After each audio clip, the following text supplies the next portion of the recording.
Hello hello. மச்சான், புதுசாக படம் வந்துருக்குடா, வாடா போகலாம். இல்லை மச்சான், நான் வரல. நீங்கள் போங்க, எனக்கு கொஞ்சம் வேலை இருக்கு.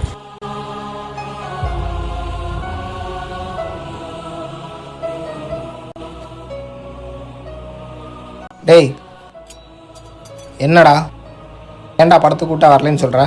இல்லை மச்சான், கொஞ்சம் வேலை அதிகம்டா. முன்னெல்லாம் எங்கே எப்போ கூப்பிட்டாலும் வருவ, என்ன கேட்டாலும் வாங்கி தருவ. இப்போ எங்கேயும் வரவும் மாட்டேங்கிற, என்ன கேட்டாலும் இல்லைன்னு சொல்கிற. ஏன்டா இப்படி கஞ்சமாக இருக்க?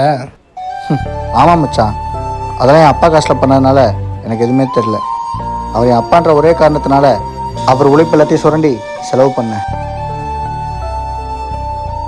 இன்னைக்கு அவர் இடத்துலேருந்து பார்க்கும்போது தான்டா அந்த வழி புரியுது.